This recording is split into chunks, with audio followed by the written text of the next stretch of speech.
আল্লাহর নবীর সাহাবী ছিল। আল্লাহর নবী সাল্লাল্লাহু আলাইহি সাল্লাম বললেন, যদি আমার পরে আমি খাতামুন নবিয়্যিন, আমার পরে কোন নবী আসবে না, আমার পরে যদি কোন নবী আসতো তাইলে স্বয়ং উনি হতেন সেই নবী। তার নাম কি? হ্যাঁ, তার নাম কি? ওমর রাদিয়াল্লাহু তাআলা আনহু, ইসলামের দ্বিতীয় খলিফা। রোমান সেনাপতি বলল, কেমন করে ওমর, কেমন করে ওমর গোটা সাম্রাজ্য জয় করে ফেলেছে, অর্ধ পৃথিবী শাসন করে, আমরা শুধু চেয়ে চেয়ে দেখি।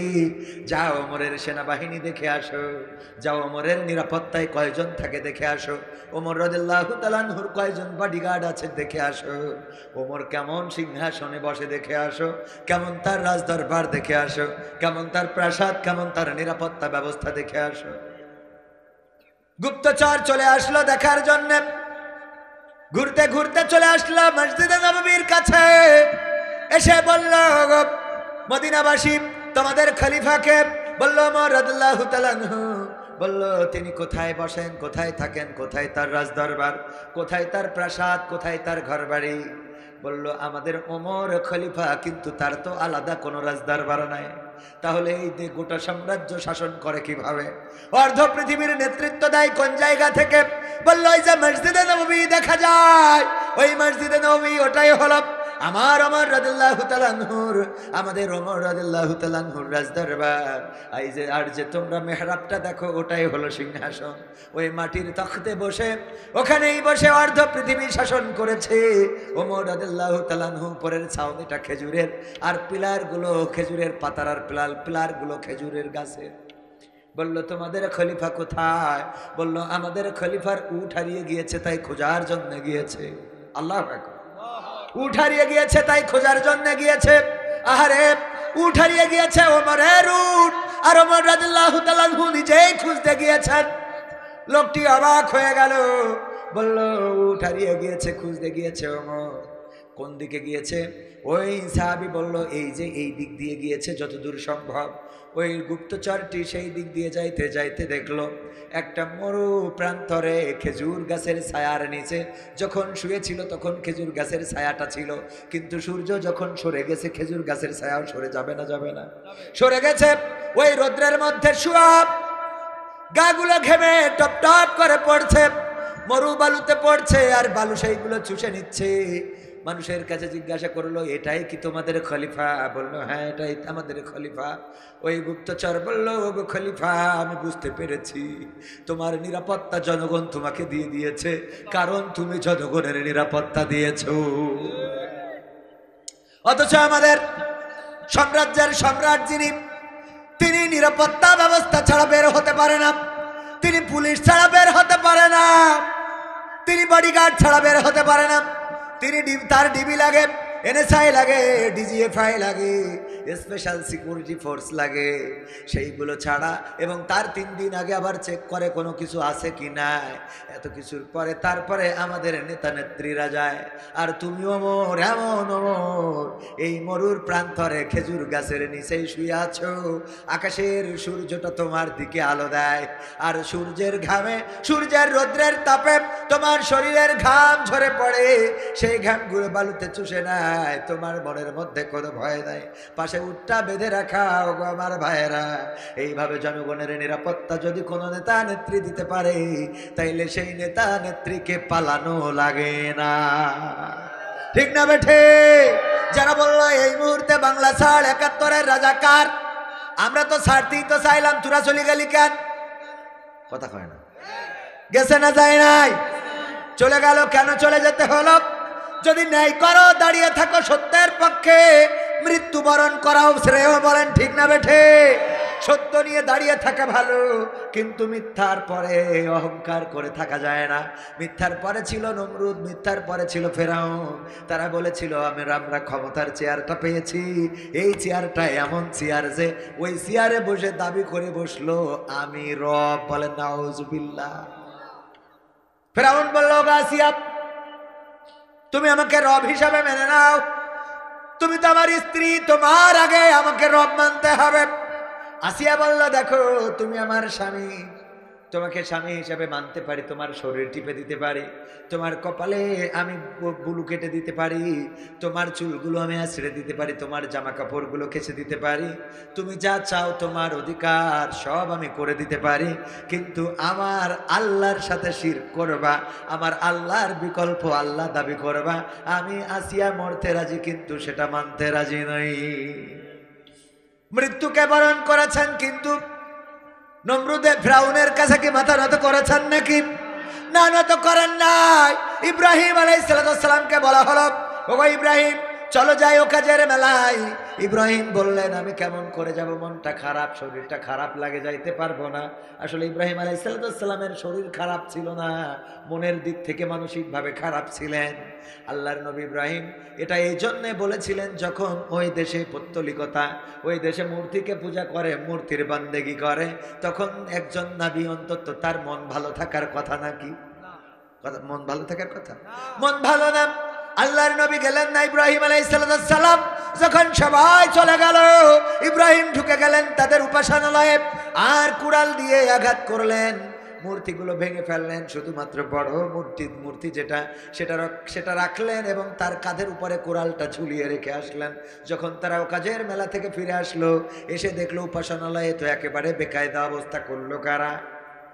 বিএনপি জামাতের কাজ। এটা কারা করেছে? জামাত শিবির, ওরা করেছে। কোনো তদন্ত লাগে না, ডিরেক্ট কথা, ডাইরেক্ট বলে দেয় তদন্ত ছাড়াই ওরাই করেছে, যাই করুক। রানা প্লাজা কেন ধসে গেল? শুনেছি ওরা গেট ধরে টান দিয়েছে। গেট ধরে টান দেওয়ার কারণে কি হয়েছিল? রানা প্লাজা ধসে গেল। ওরে বাবা, কেমন শক্তি জামাত শিবিরের, দেখো এত বড় শক্তি। ভাইরা আমার, এই কথাগুলো বিনা তদন্তে বলে দেয়। আমাদের ওই সময় নবীর বিরুদ্ধেও, ইব্রাহিম আলাইহিস সালামের বিরুদ্ধে ফেরাউন আসার পরে যখন বললো এই মূর্তিগুলোকে ভেঙেছে, এক বাক্যে বলে দিলে এই কাজ ইব্রাহিম ছাড়া আর কেউ করতে পারে না। ইব্রাহিম আলাইহিস সালামকে ডাকা হলো। ইব্রাহিম আলাইহিস সালাম বললেন, কি ব্যাপার, এই মূর্তিগুলো কারা ভেঙেছে? মূর্তি দেখা যাচ্ছে তোমাদের বড় মূর্তির কাঁধের উপরে কুড়াল। আমার মনে হয় খাবার নিয়ে এরা কাড়াকাড়ি করতেছে। এই বড় মূর্তির রাগ হয়ে গেছে, ছোটগুলো মেরে ফেলাইছে। রাগ হয়ে গেছে, সবগুলো মেরে ফেলেছে। ইব্রাহিম, তুমি কি আমাদের সাথে মাস্কারা করো নাকি? কয় না, দেখছো না সামনে কলা, আঙুর, পেয়ারা, তারপরে আপেল, আরো যে ফল ফলাদি রয়েছে, এইগুলো খাওয়া নিয়েই মনে হয় গোলমাল করে থাকতে পারে। আর এই গোলমাল যখন ওরা করেছে তখন বড়টার মেজাজ খারাপ হয়েছে। কুড়ালটা দেখো, ওর কাঁধে এখনো আছে, প্রমাণ হিসাবে দেখে নাও। নমরুদ বলল, ইব্রাহিম তুমি আমাদের সাথে ঠাট্টা করো না, মাস্কারা করো না। এই মূর্তি তো নড়তেও পারে না, চড়তেও পারে না, কথা বলতে পারে না, খাইতে পারে না, মারামারি করবে কি করে? ইব্রাহিম আলাইহিস সালাম বললেন, আমি তো সেই কথাটাই বলতে চেয়েছি। ওগো নমরুদ, যেই মূর্তি কথা বলতে পারে না, যেই মূর্তি হাঁটতে পারে না, দৌড়াতে পারে না, নিজের গায়ের মাছিটাও তাড়াইতে পারে না, নিজের মারলে সেই মারটাও ঠেকাইতে পারে না, বলো দেখি তাকে কেমন করে তোমরা রব হিসাবে উপাসনা করো? বুঝা শেষ, খেলা হবে, খেলা হবে, বোঝা শেষ। ওগো ইব্রাহিম, জানো না কি এর শাস্তি কি? বললো না, জানি না। আগুন, আগুন জ্বালাবো, তোমার জাহান্নামে ফেলাবো, আমি তো আল্লাহ। শুনেছি মরার পরে তোমাদের আল্লাহ নাকি জাহান্নামে দেয়। আমিও তো আল্লাহ, আমিও রব। বলেন নাউযুবিল্লাহ, আমিও তো রব, আমি তোমারে আগুনে জাহান্নামে দেব। জাহান্নাম বানানো হলো, প্রজ্বলিত করা হলো এত বড়, এত বিকট, এত প্রকট আগুন যে উপর দিয়ে পাখিরাও উড়ে যেতে পারতো না। পাখিরা উপর দিয়ে যাইতে গেলে আগুনের তাপে ঝলসায় আবার এই আগুনের মধ্যে পড়ে যেত। ওগো আমার ভাইয়েরা, ইব্রাহিম আলাইহিস সালামের কেমন ঈমান ছিল! ফেরেশতারা আসলো, আসার পরে বলল, ওগো ইব্রাহিম, এসেছি সহযোগিতা করার জন্য। কেন? কারণ তোমারে আগুনে ফেলবে, চড়ক গাছে তুলেছে। এখনকার সময় ক্রেন বলা যেতে পারে, ক্রেন দিয়ে যেমন এই পাশের জিনিস ওই পাশে নিয়ে যাওয়া যায়, নিচের জিনিস উপরে উঠানো যায়, চেনেন কিনা? এই ক্রেনের মতো করে বানিয়েছে চড়ক গাছ। সেই সময় যেটা বলা হতো, এইটা দিয়ে ইব্রাহিম আলাইহিস সালাতুসসালামকে আগুনে ফেলা হবে। যখন তারা টানতে শুরু করে দিল, ফেরেশতারা আল্লাহ রাব্বুল আলামিনের কাছে অনুমতি চাইলো, ওগো রব, যদি একটু যেতে দাও, তোমার বন্ধু ইব্রাহিম খলিলকে আমরা একটু সহযোগিতা করতে চাই। আল্লাহ বললেন, যাও, তবে শর্ত হলো আমার ইব্রাহিমের কাছে জিজ্ঞাসা করবা, সে যদি সহযোগিতা চাই তাইলে করবা, যদি সহযোগিতা না চাই করা যাবে না, করা যাবে না। এসে ফেরেশতারা বলল, ওগো ইব্রাহিম, সহযোগিতা করার জন্য এসেছি। ইব্রাহিম আলাইহিস সালাম বললেন, আল্লাহ কি পাঠিয়েছেন নাকি তোমরা নিজেরা এসেছো? বলল, আল্লাহর কাছে অনুমতি প্রার্থনা করেছি, আল্লাহ অনুমতি দিয়েছেন। ফেরেশতাদেরকে ইব্রাহিম আলাইহিস সালাম বললেন, ফিরে যাও সেই রবের কাছে যেই রব তোমাদের থেকে আমার অবস্থা আরো ভালো জানে। আল্লাহু আকবার। ফিরে যাও সেই রবের কাছে, ওই রব তোমাদের থেকে আমার অবস্থা আরো ভালো জানে। সুতরাং আমি আগুনে যদি ইব্রাহিম ফেলে, আল্লাহ রাব্বুল আলামিন চাইলে আমাকে রক্ষা করবেন, আর আল্লাহ যদি চান আমাকে আগুনে যদি পুড়িয়ে মারতে চান, আমি আল্লাহর জন্য বারবার পড়তে রাজি আছি। বলেন সুবহানাল্লাহ। ইন্নী ওয়াজ্জাহতু ওয়াজহিয়া লিল্লাযী ফাতারাস সামাওয়াতি ওয়াল আরদ হানিফা ওয়া মা আনা মিনাল মুশরিকিন।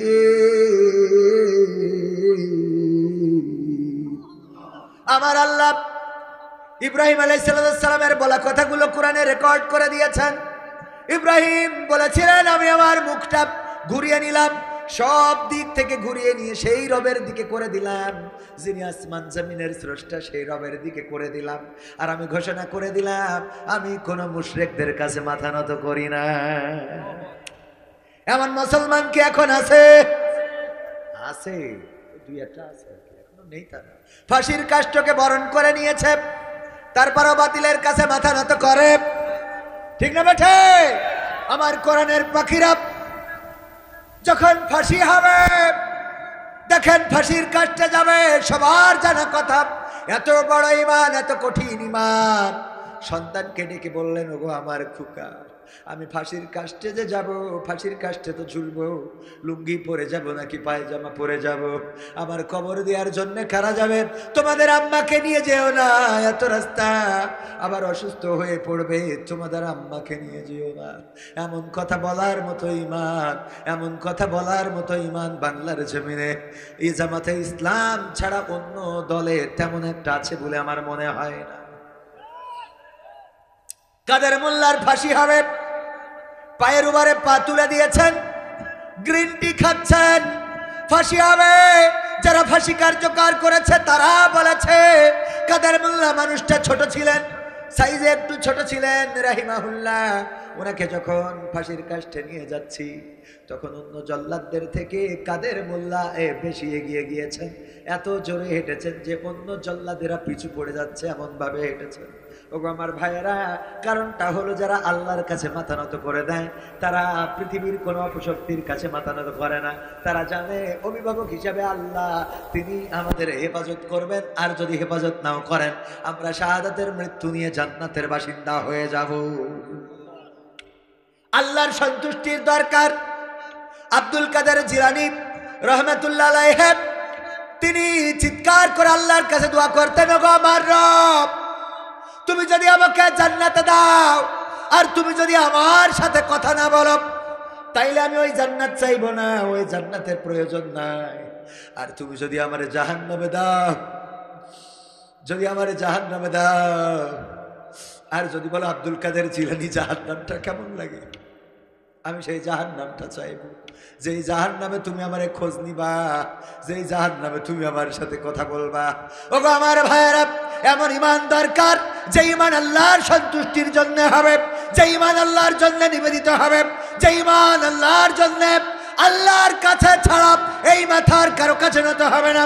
ইব্রাহিম আলাইহিস সালাম আল্লাহর দিকে মুখ করে দিলেন আর বললেন, আমি মুশরিকদের অন্তর্ভুক্ত নই।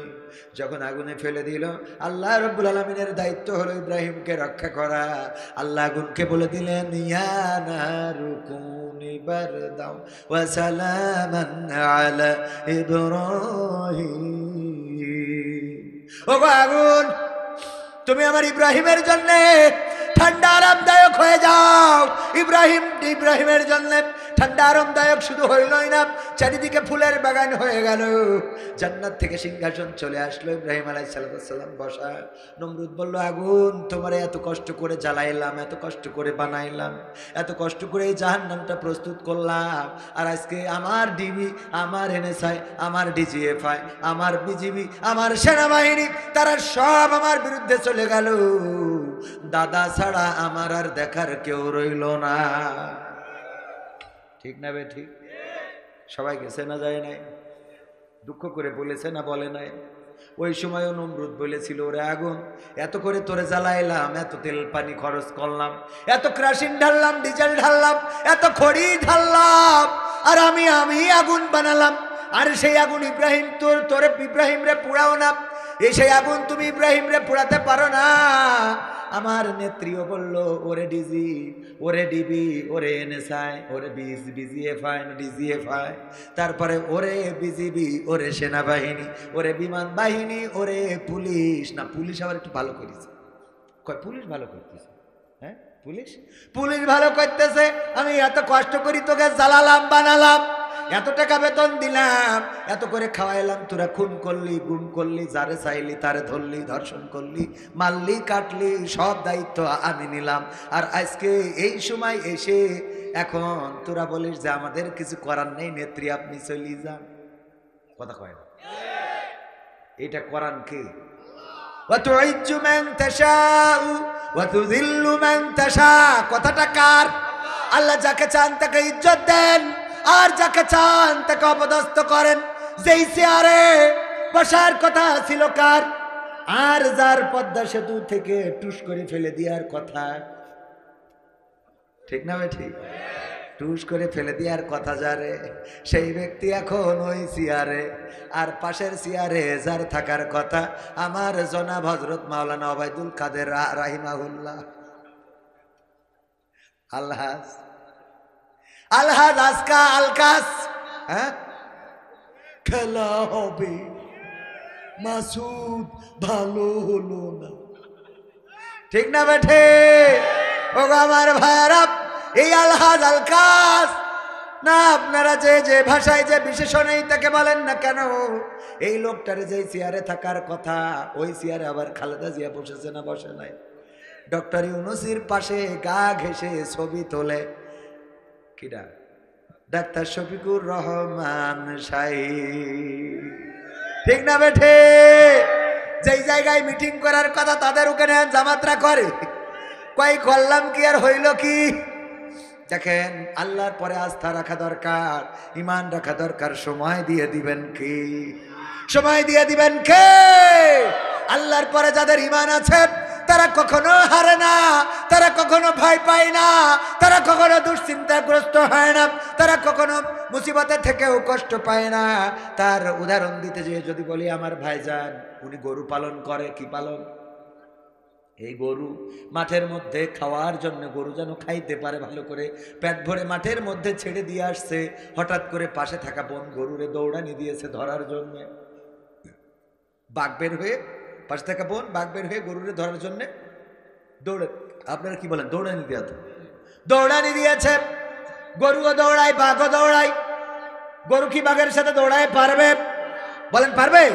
গরু যখন বুঝতে পেরেছে বাঘের সাথে দৌড়ায় তো পারা যাবে না, বুদ্ধি করে পাশে থাকা কাদাওয়ালা জমিন, কাদাওয়ালা ক্ষেত, ওই ক্ষেতের মধ্যে দিয়েছে লাফ, যে অন্তত কাদার মধ্যে যে আটকে থাকি, বাঘের গতি তো বেশি, খেলা এক কান হবে। বাঘের গতি বেশি, এই কারণে গরু যখন নরম খেতে লাফ দিয়েছে, বাঘও লাফ দেওয়ার কারণে গরুর থেকে 3 হাত সামনে যেয়ে পড়েছে। কয় হাত সামনে? গরু কাদার মধ্যে হাত পা গেড়ে গেছে, ওর কোনো টেনশন নাই, গেড়ে দিয়ে চুপচাপ বসে জাবর কাটাচ্ছে, জাবর কাটাচ্ছে। বাঘ যত ছাড়াইতে চাই তত জড়াই যায়। এরকম আঠাওয়ালা কাদা আছে না নাই? যত ছাড়াইতে চাই তত যেন ডেবে যাচ্ছে। ও যত চেষ্টা করে ততই ডুবতে থাকে, কিন্তু গরুর কোনো টেনশন নাই, খালি জাবর কাটাই। বাঘ বলতেছে, এই গরু তুই তো আসলেই গরু।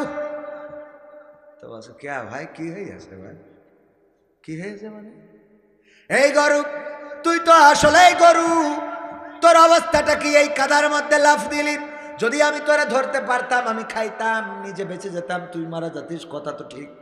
কিন্তু তুই যদি দৌড়াই পালাইয়ে যাতিস, তাইলে তুইও বাঁচতিস, আমিও বাঁচতাম, দুইজনে বেঁচে থাকতাম। কিন্তু এমন একটা কাজ করেছো রে গরু, এখন এই কাদার মধ্যে আমিও না খেয়ে মারা যাব, তুমিও না খেয়ে মারা যাবা। কয় তাতে অসুবিধা কি? কয় গরু কয় কি তাতে অসুবিধা কি? মানে যদি না খেয়ে মারা যায় তাইলে জীবন তো চলেই গেল, তবে তার থেকে আমার বড় কষ্টের বিষয় হলো, ওরে গরু, এমন যখন জীবন মৃত্যুর সন্ধিক্ষণে আমরা, তখন তুমি কেমন করে চিন্তা মুক্ত হয়ে জাবর কাটাও? কেমন করে জাবর কাটাও? জাবর কাটানো বোঝেন তো আপনারা? কি বলেন? হ্যাঁ, জাবর কাটাও। কেমন করে আরামে জাবর কাটাও? গরু বলতেছে, বাঘ ভাই, তুমি তো আসলে আমারে দৌড়ানি দিছো, আমার ইতিহাস জানো না। আমার ইতিহাস হলো, আমার একজন মালিক আছে, আমার একজন অভিভাবক আছে, আমি একজনের গোলাম।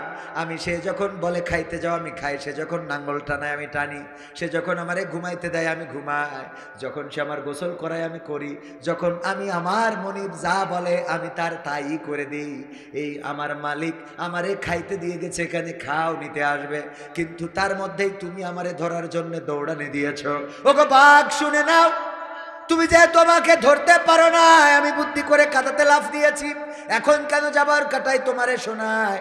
আমার মালিক যখন বাড়িতে ফিরবে মাহফিল থেকে এসে, গোয়াল ঘরে যখন আমারে পাবে না, তখন মাঠে খুঁজতে আসবে, খুঁজতে খুঁজতে যখন একই জায়গায় আমারে পাবে আর তোমারে পাবে, আমার মালিক আমারে ছাড়াইয়ে নিয়ে যাবে, আর তোমারে এখানে বাঁশ দিয়ে পিটাইয়া কবর দিয়ে তারপরে যাবি। এখন বলো, আমি যাবর কাটাবো নাকি তুমি কাটাবা? কথা কি বোঝা গেছে? যারা আল্লাহকে অভিভাবক মানে, তারা ফাঁসির মঞ্চে যাওয়ার সময়ও গ্রিন টি খায়। তারা সন্তানকে বলে, আমি লুঙ্গি পরে যাব নাকি পায়জামা পরে যাব। কোরআনের পাখির কথা আমার আগের আলোচক বলেছেন, 13টা বছর কারারুদ্ধ রইলেন। এই 13টা বছর পরে কারাগার থেকে মুক্ত হয়ে, মুক্ত তো হান নাই, হাসপাতালে যখন বের করে নিয়ে যাচ্ছিল, এই হাসপাতালে যাওয়ার সময়ও এমন হাসি দিয়েছেন, 13টা বছর বোঝাই যায় নাই যে তিনি কারাগারে ছিলেন। ঠিক না বেঠে? কারণ তারা জানে জেলখানায় থাকলেও আছে কে? জেলখানায় থাকলেও আছে কে?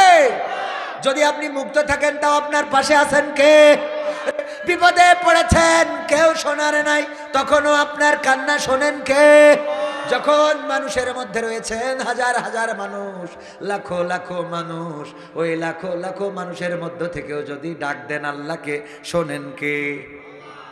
আল্লাহ শোনে না? শোনে না? আল্লাহ রাব্বুল আলামিন শোনেন। ও আমার ভাইরা, সুতরাং ওই আল্লাহকেই ডাকতে হবে, ওই আল্লাহকে অভিভাবক মানতে হবে, ওই আল্লাহর জন্য আত্মসমর্পণকারী হতে হবে। পবিত্র কোরআনের সূরা আল ইমরান 3 নম্বর সূরার 102 নম্বর আয়াত তেলাওয়াত করেছি, আপনাদের সবার মুখস্থ থাকার কথা। আল্লাহ বললেন, ইয়া আইয়ুহাল্লাযীনা আমানুত্তাকুল্লাহ হাক্কা তুকাতিহি ওয়া লা তামুতুন্না ইল্লা ওয়া আনতুম মুসলিমুন। আমার আল্লাহ বলছেন, ওগো ঈমানদার, যারা ঈমানের দাবিদার, তোমরা শোনো, যারা ঈমান এনেছো শুনে নাও, তোমরা আমাকে ভয় করো যেমন করে ভয় করা উচিত। আর ততক্ষণ পর্যন্ত মৃত্যুবরণ করো না, যতক্ষণ পর্যন্ত না আত্মসমর্পণকারী হতে পারো, মানে পূর্ণ মুসলমান হতে পারো। আমরা তো মুসলমান দাবি করি, আসলেই বলেন দেখি আমরা পূর্ণ মুসলমান হয়েছি নাকি? পূর্ণ মুসলমান যদি হইতাম, তাইলে ইব্রাহিমের মতো আমাদের জাতির পিতাকে, জাতির পিতাকে ইব্রাহিম আলাইহিস সালাম, আমরা তার মিল্লাতের লোক। আমাদের ইব্রাহিম আলাইহিস সালাম ছিলেন মুসলিম। আল্লাহ কোরআনে ঘোষণা করে দিয়েছেন তিনি ছিলেন আত্মসমর্পণকারী। তিনি বলেছিলেন, ইন্নী ওয়াজজাহতু ওয়াজহিয়া লিল্লাযী ফাতারাস সামাওয়াতি ওয়াল আরদ হানিফা ওয়া মা আনা মিনাল মুশরিকিন। এটা তো আপনারা জানেন, মুখস্থ আছে সবার। ভাইরা আমার, ওই আল্লাহর নবী এতটাই আত্মসমর্পণকারী ছিল যে আগুনে ফেলেছে একজন মানুষ, তার পক্ষে কেউই নাই, একজনও নাই। এখন তো জামাতের আমিরের পক্ষে লোক আছে না নাই? ইউনিয়ন আমির যদি ধরা খায় তার পক্ষে লোক আছে না নাই? ওয়ার্ডের আমির যদি ধরা খায় তার পক্ষেও লোক আছে না নাই? কিন্তু ইব্রাহিম এমন একজন ছিলেন যার পক্ষে কেউ ছিল না। তারপরেও দুশ্চিন্তাগ্রস্ত হয় নাই, মাথার তো করে নাই, চোখের অশ্রু ফেলে নাই, এই কথা বলে নাই ওগো নমরুদ এবারের মতো ক্ষমা করে দাও। এমনকি নিজের বাবা আজর মানে মূর্তি পূজক, মূর্তি বানানো, মূর্তির কারিগর, এই মূর্তি নির্মাতাও নিজের বাবা হয়ে ওই চরক গাছের রশি টেনেছে যেন সন্তানকে আগুনে ফেলে দেয়া যায়। এটা দেখেও অন্তত ইব্রাহিম আলাইহিস সালাম কথা বলে নাই আব্বা তুমি কেমন করে পারলে, তাও বলে না। তাও ইমানটা কি বোঝা গেছে? আত্মসমর্পণ কি বোঝা গেছে? আত্মসমর্পণ এই দেখেন যখন নদীর কিনারায় দাঁড়িয়ে রয়েছে মুসা আলাইহিস সালাম নদীর কিনারায় পৌঁছে গিয়েছে, সাহাবীরা বলছে ওগো মুসা আর কোন রাস্তা নাই, তোমার অনুসরণ করতে যে আমরা বনি ইসরাইল 12টা গোত্র আজকে ধ্বংস হয়ে যাব, নির্বংশ হয়ে যাব। মুসা আলাইহিস সালাম বললেন কেন, কারণটা কি? বলল দেখো মুসা আমাদের এমন একটা রাস্তায় নিয়ে এসেছো যে এই রাস্তার আর কোনো রাস্তা নাই, এখন সামনে নদী, হয় সুবানি খাবো আর না হলে ফেরাউনের বাহিনীর ঘোড়ার পায়ের নিচে পদপিষ্ট হয়ে মারা যাব, এখন তো আর বাঁচার কোনো রাস্তা নাই। মুসা আলাইহিস সালামের আত্মসমর্পণটা কেমন ছিল? এতটা কঠিন আত্মসমর্পণ যে আত্মসমর্পণকারী হতে হবে আমাদের। উনি ওই সময় দুশ্চিন্তাগ্রস্ত হইলেন না, সাহাবীদেরকে বললেন লা তাকনাতু মির রাহমাতিল্লাহ, আল্লাহর রহমত থেকে আমরা নিরাশ হতে পারি না। নমরুদের বাহিনী যখন কাছাকাছি চলে আসলো, আল্লাহ রাব্বুল আলামিন চাইছিলেন একটু কাছাকাছি যাক, ওদের একটু হতাশাগ্রস্ত করি তারপরে পাঠাবো। মুসা আলাইহিস সালামের সাহাবীরা হতাশ হইলেও নবী হতাশ হন নাই, লাঠি দিয়ে পানিতে বাড়ি মারতে বললেন, 12টা রাস্তা হয়ে গেল, 12টা গোত্র বের হয়ে গেল। আর ফেরাউন এসে কয় এই রাস্তা আমার বাবার স্বপ্ন ছিল, ঠিক না বেঠে? এমপিরা সব কোথায় গেল, মন্ত্রীরা সব কোথায় গেল, কোথায় কাদের কাকা, তাদের ছাড়া দেশটা এখন লাগে ফাঁকা ফাঁকা, ঠিক না বেঠে? পালাবো না, পালাবো না, প্রয়োজন হলে ফখরুলের বাসায় গিয়ে উঠব, পালাবে না, পালাবে না, যাই না তবু দেখা, পালাবে না, পালাবে না, যাই না তবু দেখা, তাদের ছাড়া দেশটা এখন লাগে ফাঁকা ফাঁকা, ওদের ছাড়া দেশটা এখন লাগে ফাঁকা ফাঁকা। আইন মন্ত্রী আটকে গেল আইনেরই ফাঁকে, দাড়ি ছাড়া দরবেশের ভণ্ড ভণ্ড লাগে, ঠিক না বেঠে?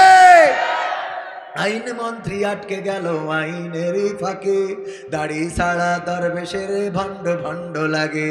শুনছি কত নেতা নেত্রী খাইতেছে ভাই ডান্ডা, বিচারপতি কালামানিকের ফাটিয়েছে আন্ডা, পলকের ঝলক গেল, পলকের ঝলক গেল থামিয়ে নেটের চাকা, তাদের ছাড়া দেশটা এখন লাগে ফাঁকা ফাঁকা, ওদের ছাড়া দেশটা এখন লাগে ফাঁকা ফাঁকা। কই গেল সেই সংসদেতে মমতাজের গান, কোথায় গেল হযরত বলা স্বামী ওসমান? খেলা হবে মনে আছে? আবার আমার মমতাজ আপা সংসদে আমার পিতা, কার পিতা? ওরে বাবা দেশের পিতা, তাকের পিতা, কি মনে আছে তো? দেখেন পিতাকে নিয়ে গাইলো, মাতাকে নিয়ে গাইলো, নেত্রীকে নিয়ে গাইলো, যেই সংসদে জনগণের অধিকারের কথা বলার কথা, যেই সংসদে এই জায়গায় নাগেশ্বরী উত্তরে নাগাইশ, এই উত্তরে নাগাইশ আসতে যে রাস্তাগুলো ভাঙা, এই রাস্তার কথা বলবে, বিদ্যুৎ চলে যায়, বিদ্যুৎ থাকে না, বিদ্যুতের কথা বলবে, জনগণ শীতের বস্ত্র পায় না তার কথা বলবে, জনগণ খাবার পায় না তার কথা বলবে। এই সংসদে, এই মহান সংসদে এইগুলো না বলে ওইটা গানের আসন বানাই ফেললো, ওখানে পিতার নামে গান করে, মাতার নামে গান করে, ঠিক না বেঠে? আমি বলি মমতাজ তুমি তো একটা নেমো খারাপ, তুমি বেঈমান, তুমি স্বার্থপর, এতটাই স্বার্থপর। মনির খান তার নায়িকার নাম কি? হ্যাঁ কি জানা, কি জানা, কি জানা? অঞ্জনা। কথা রাখলে না, তুমি থাকলে না, ভালোবাসলে না, চলে গেলে কোথায়? 365 দিনে একটি বছর হয়, আমার কাছে একটি দিনকে বছর মনে হয়। বড় দুঃসহ যন্ত্রণায় কাটে প্রতিদিনের বছর। জীবন যেন শান্ত দিঘি নদীর মতোই নিথুর। জীবন যেন চলছে না, জীবন গেছে থেমে। জীবন যেন হারিয়ে গেছে ভুল মানুষের প্রেমে। অঞ্জনা কথা আছে না নাই? হুজুর জানলেন কি করে? ওরে বাবা, হুজুরের কানে একটু বাজলি শিখে যায়। আমাদের কণ্ঠে সুর দিয়েছেন কে? এটা আবার যদি বলি, দেখেন আমি যদি এই যেভাবে বলছি আপনারা বুঝছেন না এই কথাগুলো। আবার যখন বলছি খেলা হবে, তখন কাকে বুঝতেছেন? খেলা হবে কাকে বুঝলেন? আর এক রকম। তো এইভাবে মনে করেন যে কণ্ঠের মধ্যে এই যোগ্যতা দিয়েছেন কে? পাল্টানো যায়, চেঞ্জ করা যায়। আমাদের আল্লাহ রাব্বুল আলামিন এতটুকু দিয়েছে। অনেকেই বলে যে হুজুররা এত গান, আমার আবির হামজা ভাইকে নিয়ে কত সমালোচনা, হুজুররা এই নায়িকার নাম জানলো কি করে? ঠিক না বে ঠিক? সমালোচনা আছে না নাই? এই ফোন যেহেতু হাতে আছে, আপনি চাইলেও অনেক কিছু আপনার সামনে আসে, আমার সামনে আসে, না চাইলেও আসে। ঠিক বলছি না বে ঠিক বলছি? আপনি চাইলেও আপনার সামনে পড়বে, না চাইলেও পড়বে। এখন এটা অ্যাভয়েড করে, ফোনটাকে অ্যাভয়েড করে চলার তো সুযোগ নেই, আছে নাকি? গেল। পত্রিকা যদি খোলেন, পত্রিকায় একটা বিনোদন পর্ব আছে না নাই? বিনোদনের পার্ট আছে না নাই? ওই বিনোদনে কে কোন নায়িকা জীবনে, আমি তো দূরের কথা আমার আব্বাও চেনে না, সেই নায়িকা নাকি বিশ্বে ভাইরাল, এরকম মানে আনকমন নায়িকা সামনে ধরে এনে উড়াই বলে দেয়, এরকম আছে না নাই? আপনি পরিমণি যদি বলি এক বাক্যে আপনারা চেনবেন না? চেনবেন না। সিনেমা হলে খারাপ ছবি চলে, এই কথা কি ব্যাখ্যা করি বলার দরকার আছে না? আপনারা বোঝেন কি করে? বোঝেন সিনেমা হলে কি যাওয়া লাগে? যাওয়া লাগে। কি দেখে বোঝেন? ওই দেয়ালে পোস্টার লাগাই থিয়েছে। এখন আপনি যদি বলেন না আমি তাও দেখিনি, তাহলে আপনি মিথ্যে বলেন, কথা কয় না। ঠিক না বে ঠিক? পোস্টার যেহেতু দেয়ালে মারা, আমি চাইলেও চোখ যাই, না চাইলেও চোখ যাই। আর চোখ তো যাবে বলি আল্লাহ ওরকম করে বানাইছে, কথা কয় না। আল্লাহ এভাবেই তো মানুষকে সৃষ্টি করেছে, করে যে তোর চোখ যাবে কিন্তু কন্ট্রোল করতে হবে, দেখবা তবে লিমিট, মানে চোখ চলে গেছে ফিরাই না, কথা কি মনে থাকবে? মাসুদ ভালো হতে হবে, ঠিক আছে তো?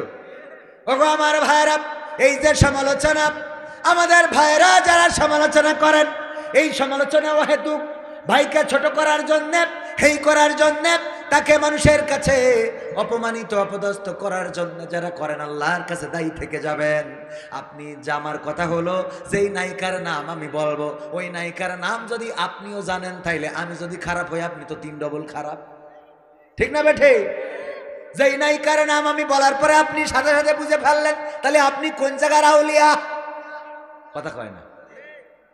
আমি যদি আপনাদের সামনে মালয় ভাষায় কথা বলি, মালয়েশিয়ায় ছিলেন এমন একজন আছেন? মালয়েশিয়ায় ছিলেন একজনও নেই, কুমিল্লা এখানে একজনও নেই, আছে? এই যে আডাওয়ারাং সাতওয়ারাং ডুলু ডুডু মালয়েশিয়া, বেরাপাতাহুন বেরাপাতাহুন বেরাপাতাহুন ডুডু সানা। কয় বছর ছিলেন? 2 বছর। তো আডা পায়গা আমার কথা বলছেন কিনা একটু? মানে অনেক দিন থেকেছেন, ভুলে গেছেন, এরকম হয়ে থাকতে পারে। এই যে ধরেন আমি যে কথাগুলো বললাম, এই কথাগুলো আপনারা তো কেউ বোঝেন না, ঠিক কিনা? যে মালয়েশিয়ায় থাকবে সে অবশ্যই বুঝে ফেলবে যে কবি ভাই কি বলতেছে, বুঝবে না? তার মানে সে মালয়েশিয়ায় গিয়েছিল বলে সে আরো আমার থেকে পণ্ডিত, ঠিক না বটে? এই জন্য নায়িকার নাম যদি বলি আর কেউ যদি বুঝে ফেলে, বুঝবেন আমার থেকে বড় হাদিও, কথা কি বোঝা গেছে? যাই হোক, ওই দিকে না যায়, আমি মমতাজের কথা বলছিলাম। দেখেন মমতাজ আপা আমার সংসদে গান গাইলো, আর মনির খানও গান গাইলো, প্রেম করে যারে ভালোবাসে। সেই নায়িকা চলে যাওয়ার পরে অঞ্জনা অঞ্জনা করে পাগল হয়ে গেল। এই মনির খান সারা বাংলাদেশের মানুষরা চিনাইছে, তার একটা ভালোবাসা ছিল, নাম ছিল অঞ্জনা, ঠিক কিনা? চলে যাওয়ার পরে গেয়েছে না গায়ে নাই? আর আমার মমতাজ সংসদে গেয়েছে, যতদিন পেয়েছে ততদিন গেয়েছে, যতদিন খেয়েছে ততদিন গেয়েছে, যতদিন নিয়েছে ততদিন গেয়েছে, যতদিন দিয়েছে ততদিন গেয়েছে।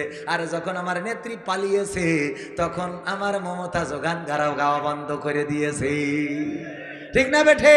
আমি বললাম ওগো মমতাজ, তুমি তো এইভাবে গাওয়া উচিত ছিল, আমার সোনার ময়না পাখি কোন বা দোষে দাদার কাছে গো আমরা দেশে কেমনে থাকি রে আমার কলজের ময়না পাখি। ঠিক না বেঠে?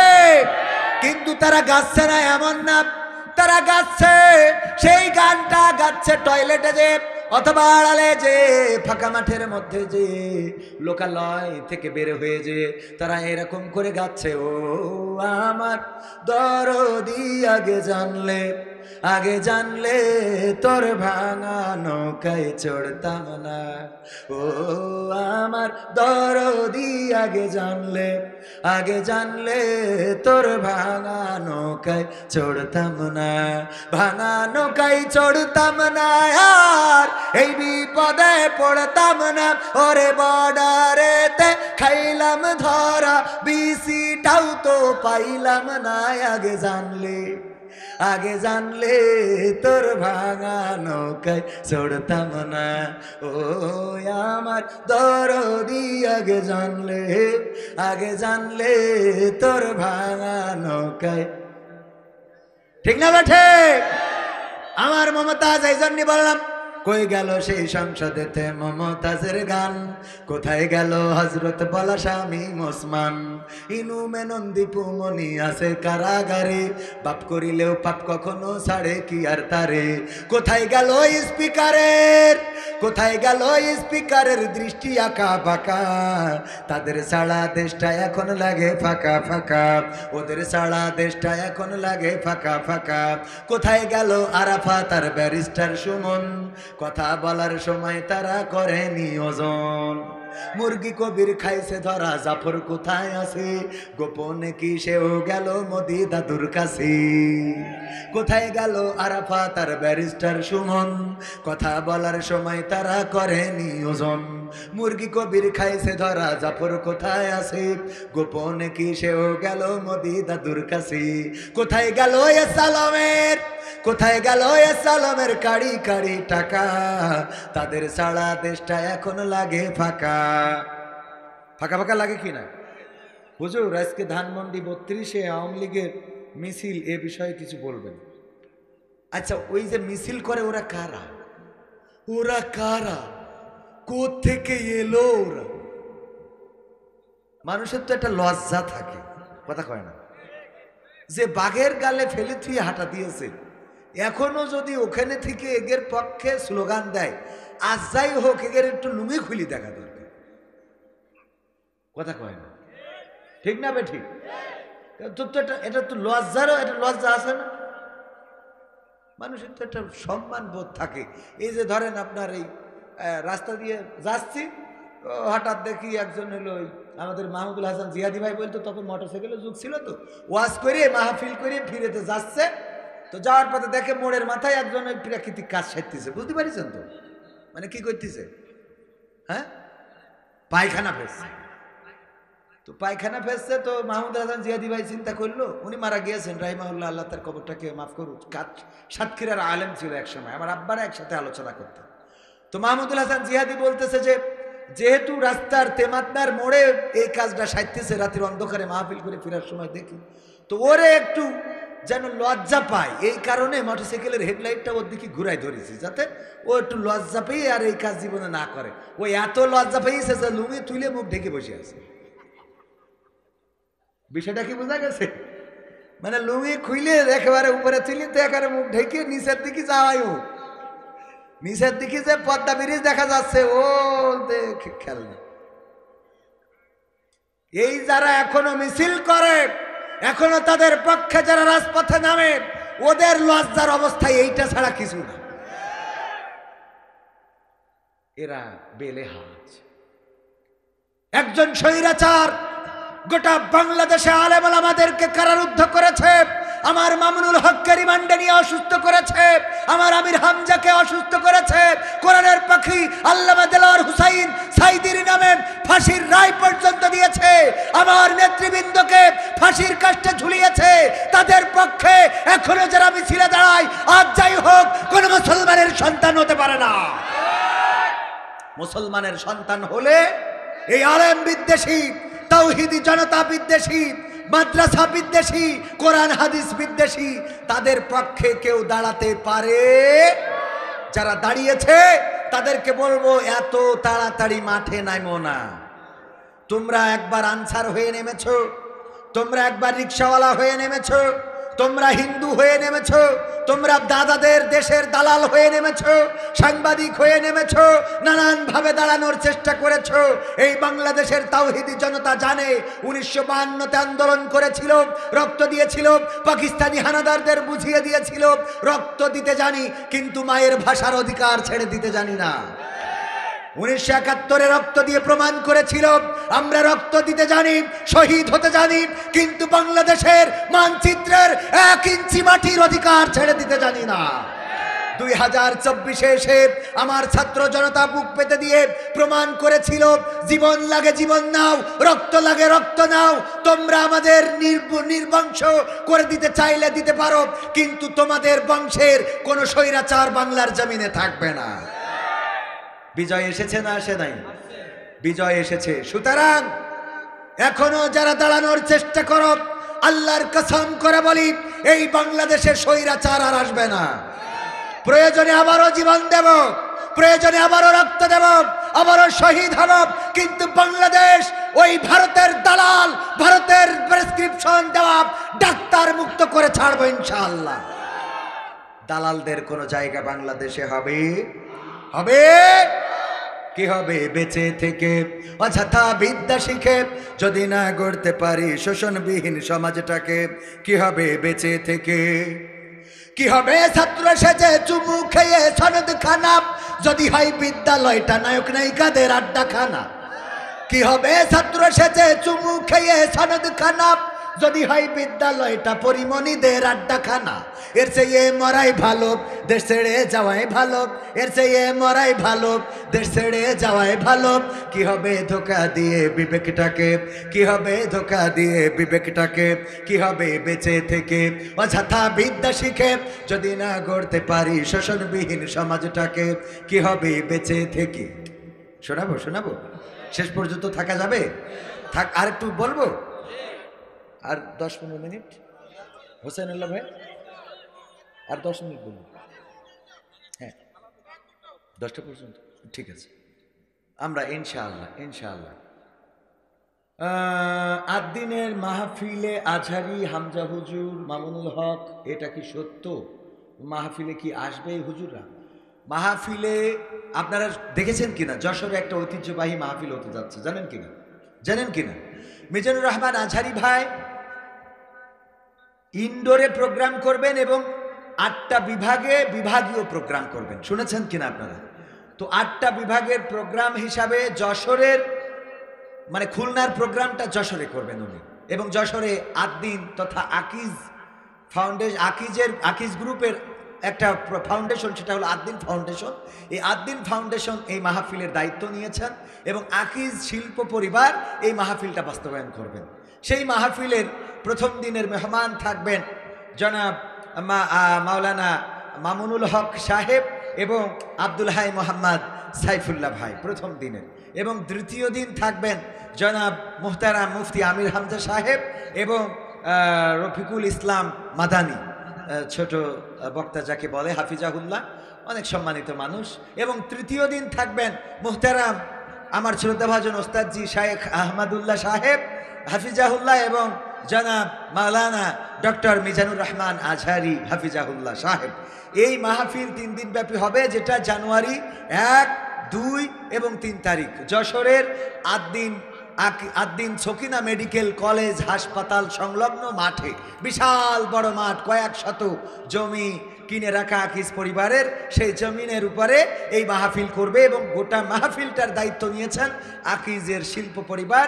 এই শিল্প পরিবার মাহফিলের সমস্ত খরচা মেইনটেইনস, এমনকি উদ্বোধন করবেন মুহতারাম, যতদূর জানি আমাদের বাইতুল মোকাররমের সম্মানিত খতিব সাহেব, ওনার যাওয়ার কথা, যে উনি যদি সব ঠিক থাকে তাহলে হেলিকপ্টারে করে যেয়ে মাহফিলটা উদ্বোধন করে আসবেন। এই মাহফিলটা হবে কোথায়? আমার যশোরে, আমাদের যশোরে। আপনারাও আনন্দিত হবেন, আমি তো আপনাদেরই বক্তা, যশোরের বক্তা, ঠিক কিনা? সুতরাং আপনারা তো আমার লোক। আবার আমি কবির বিন সামাদ হওয়ার পিছনে এই কুমিল্লার অনেক মানুষের সহযোগিতা রয়েছে, হাত রয়েছে। যখন আমাকে যশোরের মানুষ চিনত না, তখন কুমিল্লাতে আমার দাওয়াত হতো। এই কুমিল্লাতে দেবিদার, কুমিল্লার চান্দিনা, তারপরে কুমিল্লার 14 গ্রাম, মাদাইয়া, এইসব অঞ্চলে অনেক জায়গায় মাহফিল করেছি। এসে বাসে করে আসতাম ছোটবেলায়, তখন আমার দাড়ি টাড়িও অত ভালো করে ওঠে নাই, এখানে অল্প কটা ছিল। তো মাহফিল করে যেতাম। মালয়েশিয়া থেকে ছুটিতে আসতাম, আসার পরে কিছুদিন মাহফিল করে যেতাম। তো আমি কবির বিন সামাদ হওয়ার পিছনে কুমিল্লার প্রতি আমি কৃতজ্ঞ। আমার মাসুদ পারভেজ সোহাগ ভাই দেবিদারের সন্তান, থাকেন সিঙ্গাপুরে, তার অনেক সহযোগিতা রয়েছে। এরপরে আপনার কালকেও কুমিল্লায় মাহফিল দুইটা, একটা দেবিদারে আর একটা হলো তিতাসে। তিতাসে মোহতারাম আমির হামজা ভাই প্রধান মেহমান হিসাবে থাকবেন এবং ওখানে আমি বিশেষ আলোচক হিসাবে থাকব। আমাকে অনেকেই এই অঞ্চলের শিল্পী হিসাবেই জানেন, ঠিক কিনা? শিল্পী তো আপনি চাইলে 1 ঘন্টা একটানা গান শোনাইতে পারবো, বা তারও বেশি শোনাইতে পারবো যদি প্রয়োজন হয়। আবার যদি বলেন না কোনো গান দরকার নেই, আপনি যা পারেন একটু আলোচনা করে দিবেন, আমি গান বাদে আলোচনা করতে পারবো। মাঝে মাঝে বলে যে হুজুর গান আর আলোচনা দুইটার সমন্বয়ে মিক্স অ্যালবাম। কি অ্যালবাম? Mix album. তো মিক্স অ্যালবাম আমি শোনাই। আলহামদুলিল্লাহ। জয় বাংলা স্লোগান নিয়ে কিছু বলেন। জয় বাংলা স্লোগান তো মাহফিলেও চলে এসেছি, ঠিক না? হাফিজুর রহমান সিদ্দিকী হুজুর কুয়াকাটা মুহতারাম, উনি আলোচনা করেছেন পিস্তি কয় জয় বাংলা, ঠিক না? মানে এটা আমাদের বাচ্চাদের নারায়ে তাকবীরের পরিবর্তে এটা ভারতীয় প্রোপাগান্ডা। তাদের প্রেসক্রিপশনে তারা চেয়েছে যেই দেশে, যেমন দেখেন ওই দেশে প্রোপাগান্ডা চালানো হচ্ছে যেই দেশে হিন্দুদের নির্যাতন করা হচ্ছে। বলছে না? বলছে না? আসলে কি হিন্দুদের নির্যাতন করা হচ্ছে? আমি বলেছি হিন্দুদের নয়, বরং আমার দেশে মুসলমান নির্যাতিত হচ্ছে। আমার চট্টগ্রামে অ্যাডভোকেট সাইফুল ইসলাম আলিফকে এই ইসকনের সন্ত্রাসীরা কুপিয়ে কুপিয়ে হত্যা করেছে, বলেন ঠিক কিনা? তার প্রতিবাদে আমরা শুধুমাত্র প্রতিবাদ মিছিল করেছি, আমরা কোনো হিন্দুর ঘাড়ে লাঠি মেরেছি। বরং আমি বলেছি, ওগো আমার দাদারা, তোমরা শুনে নাও, এই দেশে মুসলমান বা সংখ্যা গরিষ্ঠ নির্যাতন হচ্ছে। প্রমাণ নিতে চাইলে তোমাদের বলি, এই দেশে ইসলাম প্রচারের জন্য এসেছিলেন বঙ্গবন্ধুর পরিবার, আর সেই পরিবারের একজন শেখ হাসিনা। তিনি সকালবেলা উঠে আগে কি করতেন? জায়নামাজটা খুঁজতেন, তারপরে ফজরের নামাজ পড়তেন, তারপরে কোরআন তেলাওয়াত করতেন, তারপরে দিনের শুরু করতেন। আমার শামীম ওসমান বলল যে ওলিয়া উলিয়ার পর্যায়ে পৌঁছে গেছে, আমরা সেই মানুষটারে পর্যন্ত তাড়াই দিলাম। কথা কয় না?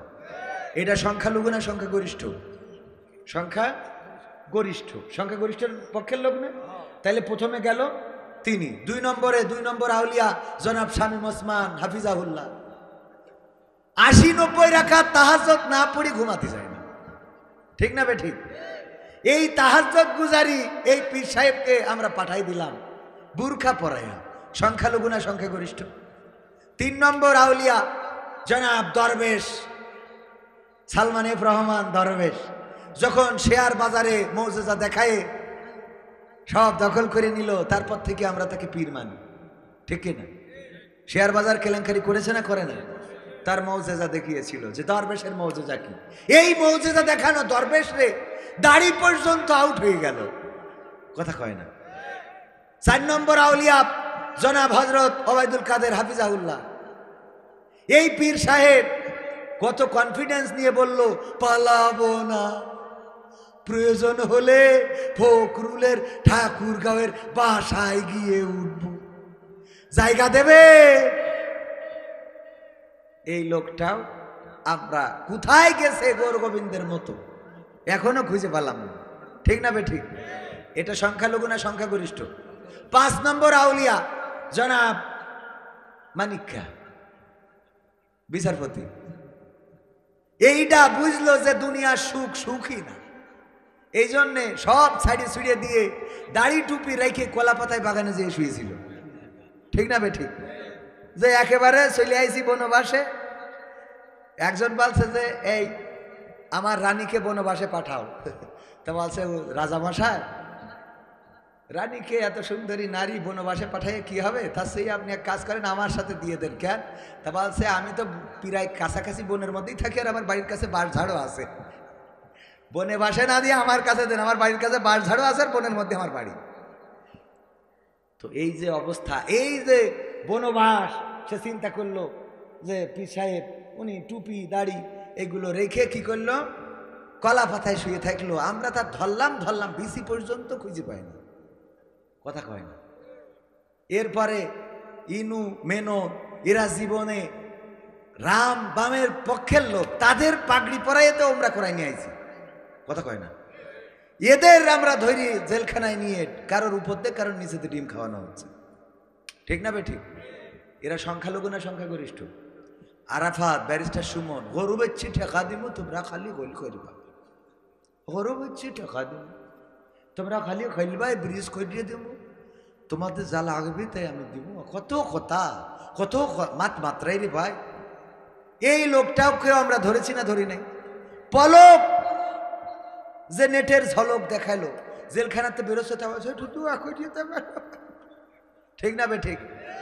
এই পীর সাহেবেরও আমরা রিমান্ডে রেখেছি না রাখি নাই? তাহলে সংখ্যালঘু নির্যাতন হচ্ছে না সংখ্যাগরিষ্ঠ? বলেন, সংখ্যাগরিষ্ঠ। প্রতিবাদ তো করবো আমরা। আমার নেতৃত্ব নিয়ে গেলে কোন দুঃখে ডাকবে? আমার নেত্রী আমাকে দেশে থাকবে, এই মাটির সন্তান, এই দেশ তার বাবা, এই বাবার দেশটা তুই নিয়ে গেলি কেন? তুই কি বাবার উপরে শয়তান, ঠিক না বেঠিক? আবার কয় চলো চলো বাংলাদেশ চলো, চলো চলো ঢাকা চলো। আমি কইছি আইসো, আমরাও কেসি নিয়ে দাঁড়াই আছি, তার কাটা কাঠ পোয়া ঢুকাবো। ঠিক আছে না শোনা কথা? ঠিক আছে তো? দাদার দেশ থেকে প্রোপাগান্ডা চালানো হচ্ছে। এই জয় বাংলা হলো সেই স্লোগানের একটা অংশ। তারা জানে নারায়ে তাকবীর এই স্লোগান দিলে বাতিল পালায়, শয়তান পালায়। সুতরাং নারায়ে তাকবীরের বিকল্প হিসেবে, লিল্লাহি তাকবীরের বিকল্প হিসেবে, আল্লাহু আকবার স্লোগানের বিকল্প হিসেবে জয় বাংলা স্লোগানকে তারা ব্র্যান্ডিং করতে চেয়েছিল। কিন্তু বাংলাদেশের তাওহীদি জনতা এই জাতীয় স্লোগান তারা খাই না, ঠিক না বেঠে? আমরা মরলেও স্লোগান যেটা, বাঁচলেও স্লোগান সেটা, বিপদে পড়লেও স্লোগান যেটা, ঈদের আনন্দের দিনেও স্লোগান সেটা। বলেন ঠিক কিনা? সবাই বলেন লিল্লাহি তাকবীর, লিল্লাহি তাকবীর। এই আল্লাহু আকবারের স্লোগান শুনলে বাতিলের কলিজায় আঘাত করে, ওদের অন্তরাত্মা কেঁপে ওঠে। ওরা বুঝতে পারে তাওহীদি জনতা জেগেছে। এরা তো সেই জাতি যারা তিতুমিরের সন্তান, শাহজালালের সন্তান, গৌর গোবিন্দের বাংলাদেশে জায়গা হয় নাই। ওরা তো সিরাজউদ্দৌলার সন্তান, এই সিরাজউদ্দৌলার বাংলায় মীর জাফরের ঠাঁই নাই। ওরা যদি তাকবীর স্লোগান দিয়ে রাস্তায় দাঁড়ায়, আমাদের দালাল যারা আছে, ভারতের এজেন্ট যারা আছে, তারা এই দেশে দাঁড়ানোর সুযোগ পাবে না। এই জন্যে জয় বাংলা নামের একটি শিরকি স্লোগান চালু করেছিল। বলেন ঠিক কিনা? জয়ের মালিককে। সুতরাং আমরা যদি জয় বাংলা বলি, বলার পরে বলার দরকার ছিল জয় আল্লাহ, ঠিক না বে ঠিক? কিন্তু জয় বাংলা বললে তুমি জয় বঙ্গবন্ধু বলো, তা বঙ্গবন্ধু এত জয় হলি পড়ে থাকলো কেন? কথা কয় না? আর এগেরও কিছু হুজুর আছে মিজাজ খারাপ হয়ে যায়। এই বঙ্গবন্ধু ইন্তেকাল করেছে, শোক দিবসে দোয়া করে, আল্লাহ বঙ্গবন্ধুকে সপরিবারে যারা হত্যা, তুমি তাদের জান্নাতুল ফেরদাউস নসিব করিয়ে দাও। শয়তান, তোর আমলিক করতে কইস কিরা? তুই তো আমলিক করার যোগ্য না, তুই ঠিক না বেঠিক? এই জন্য এখন হিন্দু হয়ে রাস্তায় দাঁড়ায়, ঠিক না বেঠে? মিছিলের মধ্যে, হিন্দুদের মিছিলে হঠাৎ করে জয় বাংলা স্লোগান ওঠে না, ওঠে না। স্লোগান দিয়ে আবার ডুব দেয় যে ভুল করি ফেলেছি, গালে কামড় খায়। শয়তান মুসলমানের দাবি করিয়ে তুমি ওখানে যা, আল্লাহ হেদায়েত নসিব করে দিন, বলেন আমিন। তারপরে এরপরে আর কি বলতে চাইলাম, যাই হোক অত দরকার নেই। ভারতের কথা বলছিলাম।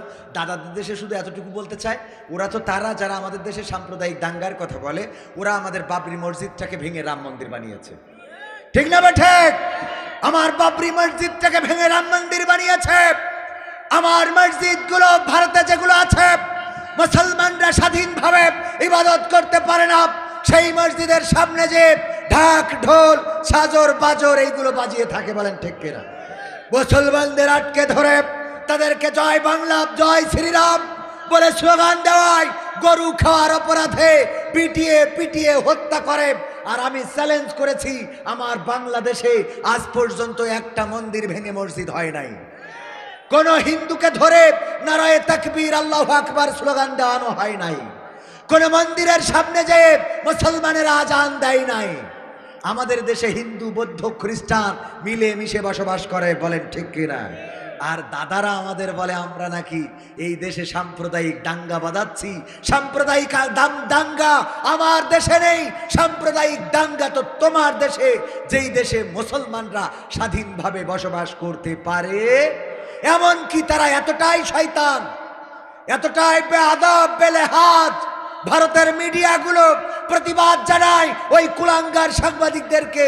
ওরা নিজেরা যে প্রতিমা বিসর্জন দেয়, ওই বিসর্জন দেওয়ার সময় প্রতিমা ধরে ধাক্কা মেরে ফেলে দেয়, মূর্তির ঘর থেকে টাইনে হিঁচড়ে নিয়ে আসে না, আনে না। ওরা মূর্তিগুলো টাইনে নিয়ে এসে নৌকায় তুলে বিসর্জন দেয়। সেই ভিডিওগুলো প্রচার করতেছে, এই যে দেখেন কিভাবে আমাদের বাংলাদেশে মূর্তি পূজা মন্দির থেকে বের করে দিচ্ছে। বলেন নাউজুবিল্লাহ। শয়তান, তুরা মেরে আবার তুরা আমাদের নামে মামলা দিস, এরা ভালো হলো না। ঠিক না বেঠিক? কুত্তার ল্যাজ কোনোদিন সোজা হয়? কুত্তার ল্যাজ সোজা হয় নাই। নিজেরা বিসর্জন দেওয়া মূর্তি মুসলমানদের নামে চালিয়ে দাও। তোমরা মাথায় রেখো, বাবরি মসজিদ ভেঙেছ, রাম মন্দির বানিয়েছ, তোমরা বাবরি মসজিদ ভাঙো নাই। আমার কোরআনের পাখি বলেছিলেন তোমরা তোমাদের তাকদীরকে ভেঙেছ। ঠিক না বেঠিক? সুতরাং আজ হোক কাল হোক হিন্দুস্তানের সাথে গাজয়ে হিন্দ হবে, মুসলমান তৈরি থাকতে হবে। আমার আমিরে জামাত জামান বলেছে বাংলাদেশের মানুষ কারো গোলামি মেনে নিতে চায় না। দাদা বাবুদের ওই আমার উপরে আঙ্গুল ঘুরাবে এটা মেনে নিতে চায় না। বাংলাদেশের তাওহীদি জনতা, বাংলাদেশের জনগণ এতটুকু মাথায় রাখতে হবে যে আমার দাদার দেশকে 1 ইঞ্চি মাটির অধিকার ছেড়ে দেওয়া হবে না। এই দেশ আমরা রক্ত দিয়ে এনেছি, আমরা শহীদ হয়েছি, জীবন দিয়েছি, তার বিনিময়ে বাংলাদেশ এনেছি। সুতরাং এই দেশ দাদাদের হবে না। দাদারা আমাদের বুকের উপর দিয়ে ট্রেন চালাবে না, পারবে না বলেই এখন জলে জলে। ঠিক না বেঠিক? জলে না ভাইরা আমার, কথা আর বেশি বাড়াতে চায় না। সর্বশেষ যদি আর একটা সঙ্গীত আপনাদের বলি, কোরআনের কথা তো কথা বললাম। এই কোরআন যতটুকু পেরেছি বলেছি, যতটুকু বুঝেছি বলার চেষ্টা করেছি। আত্মসমর্পণকারী হতে হবে কার কাছে? সবাই বলেন কার কাছে? কোন নেতার কাছে, কোন এমপির কাছে, কোন মন্ত্রীর কাছে। যেই এমপির নামে স্লোগান দিত আমার নেতা যেখানে আমরা আছি সেখানে, নেতা তুমি এগিয়ে চলো আমরা আছি তোমার সাথে, আমার নেতা ভয় নাই কুমিল্লা ছাড়ি নাই। অথচ নেতা তো কুমিল্লা ছাড়িয়ে নেটওয়ার্কের বাইরে আসে না নাই। আর তুমি এখন কোথায়? গাছতলায়, বাসতলায় আবার স্লোগান দেয় আমার নেতার চরিত্র ফুলের মতো পবিত্র, নামাজ পড়ে না একক তো, গাঞ্জা টানে 5 ওয়াক্ত, আছে না নাই? বিড়ি টানে, এক পিতা কবর পানে, কত পিতা বিড়ি টানে। ঠিক না বেঠি? কত পিতা বিড়ি টানে, এই বিড়ি টানাদের পক্ষে স্লোগান দিলে। অথচ তোমার স্লোগানটা যদি আমার রাসূলের পক্ষে হতো, আমার নেতা তোমার নেতা কে? বিশ্বনবী আমার নেতা তোমার নেতা। এই বিশ্বনবী মুস্তাফাকে যদি নেতা মেনে নিতে, আল্লাহকে যদি রব মেনে নিতে, ওই যে গরুর যে উদাহরণটা দিলাম, যেমন গরুর মালিক থাকে, গরু টেনশন মুক্ত থাকে যে আমার মালিক এসে আমাকে উদ্ধার করে নিয়ে যাবে, তেমনি ওগো আমার ভাইয়েরা, ওগো আল্লাহর বান্দারা, ওগো নবীর উম্মতেরা, যদি আল্লাহর কাছে সঁপে দিতে পারেন, জেলে গেলেও দেখার মালিক আল্লাহ, আপনি ঘরে থাকলেও দেখার মালিক আল্লাহ, আপনি পানিতে পড়লেও দেখার মালিক আল্লাহ, আপনি মাঠে থাকলেও দেখার মালিক আল্লাহ, আপনি হাটে থাকলেও দেখার মালিক আল্লাহ, আপনি বিপদে পড়লেও দেখার মালিক আল্লাহ, আপনি সুখে থাকলেও দেখার মালিক কে? মসজিদে আল্লাহ আছে, আবার আপনার ঘরেও আল্লাহ আছে না নাই? মসজিদ থেকেও যখন ডাকেন তখন আল্লাহ শোনে, যখন ঘর থেকে ডাকেন তখনও আল্লাহ শোনে। সুতরাং আমাদের মাথা নত হবে আল্লাহর কাছেই। আর নেতা হিসাবে মানবো আমরা রাসূল সাল্লাল্লাহু আলাইহি সাল্লামকে। আমরা আর কোন নেতার পিছনে স্লোগান দেব না। যেই নেতারা আমাদের রেখে পালিয়ে যায়, আমাদের রেখে চলে যায়, আর নেত্রীর সন্তান বলে তোমাদের যা হওয়ার হবে, আমরা আর রাজনীতিতে ফেরবো না। এতগুলো মানুষের বিপদে ফেলে যে হেলিকপ্টারে করে চলে গেল, এমন নেতার ইক্তেদাই তু বেহজাল ইমাম না বলে বলতে হবে ইক্তেদাই তু ভেজাল ইমাম। কি ইমাম? ভেজাল ইমাম। এই জাতীয় ইমামের পিছনে যাওয়া যাবে? এদের পিছনে গেলে কি হবে? এই যে ধরে নেন আমার ভাইজান একটু গরু পালন করে, এইটা দিয়ে উদাহরণ দিয়ে বুঝাই দিই। গরু পালন করে, আমার ক্যামেরাম্যান বারবার ছটফট করছে, আমার লেখা বই ঠিকানার গান অনেক সঙ্গীত এখানে 100টারও বেশি আছে। ক্যামেরাম্যান ভিতরে যাবে, যদি চান একটা করে বই নিতে পারেন। এই বইগুলো, এই যে সঙ্গীতগুলো এখানে গাচ্ছি সেগুলো আছে। তো আমার ভাইজান গরু পালন করেছে। গরু পালন করার পরে আমি বললাম ভাই একটা গরু কি ভাগি দেওয়া যায়, বর্গা দেওয়া যায়? আপনারা কি বলেন এটা? ভাগি বর্গা একই কথা। ভাগি কি দেয়া যায়? একটা গরু কয় তুমি যা পুষবা তুমি হজ করে বেড়াও, কি করে তুমি গরু খাওয়াবে? আমি বললাম আমার ছেলে বড় হয়েছে, সে খাওয়াবে। বললো তোমার ছেলে খাওয়াবে, ভালো কথা, তোমার তো ভালো গোয়াল ঘর নেই। আমি বললাম খুঁটি কিনে টিন দিয়ে সে সুন্দর করে দিবানে। কয় তোমার তো শীতের তেমন বস্ত্র নেই। আমি বললাম চারিদিকে ঘিরে দিবানে। কয় তোমার তো মশারি নেই। আমি বললাম কয়েল ধরাই দিবানে। কয় তোমার তো খোল ভুসি কেনার টাকা নেই। আমি বললাম ঘাস কেটে খাওয়াবানে। কয় তুমি পুষতে পারবা না। তার মানে কি? তার মানে দেওয়ার ইচ্ছা নাই। তার মানে কি? দেওয়ার, ভাই বলেন তার মানে কি? দেওয়ার ইচ্ছা নাই।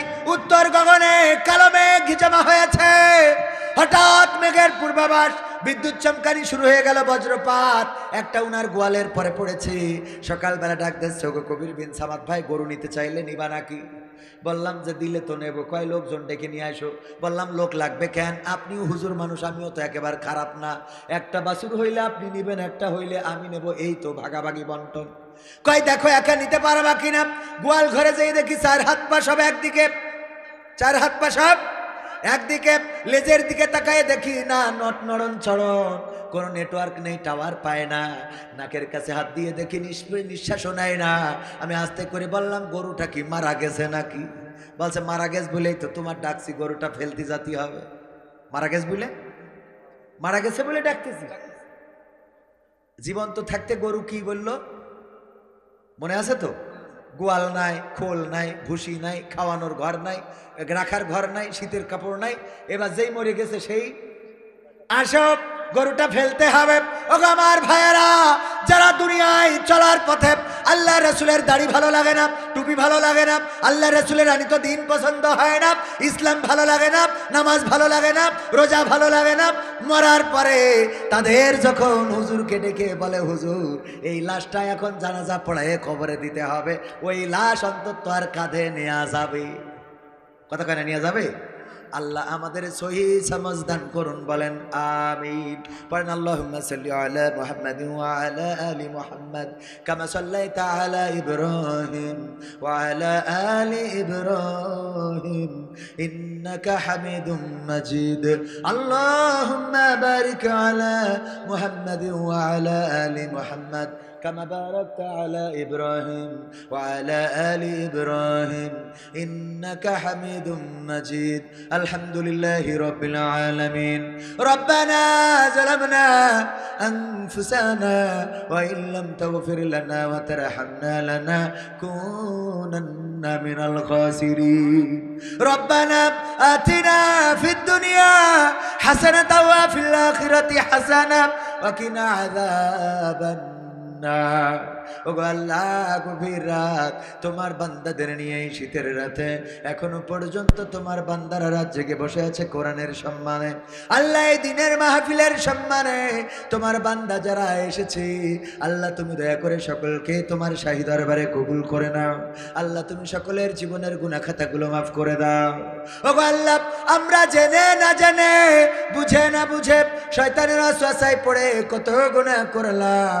আল্লাহ তুমি দয়া করে আমাদের আমাদের সকলের জীবনের গুনাহগুলো ক্ষমা করে দাও আল্লাহ। জীবনে এমন অনেক গুনাহ আছে যেই গুনার খবর যদি মা জেনে যেত, মা জননী ভাত রান্না করে খাওয়াতো না, যদি বাবা জেনে যেত বাড়িতে জায়গা দিত না, যদি গ্রামের মানুষ জেনে যেত সালিশ দরবার বসাতো, আল্লাহ যদি বন্ধুরা জেনে যেত বন্ধুত্ব থাকতো না, স্ত্রী জানলে সম্পর্ক রাখতো না, সংসার করতো না। আল্লাহ এমন অনেক গুনাহ আছে পৃথিবীর মানুষ জানে না, জানো তো তুমি। আল্লাহ তুমি দয়া করে আমাদের জীবনের গুনাহগুলো মাফ করে দাও। ওগো আল্লাহ তোমার কাছে কাজ করে ফরিয়াদ করি, এই গ্রামের যত কবর আছে কবরগুলো মাফ করে দাও আল্লাহ। আমাদের পিতামাতা দাদা দাদি নানা নানি যারা ছিল জন্মের মতো বিদায় নিয়ে অন্ধকার কবরে ঘুমানো, আল্লাহ কেমন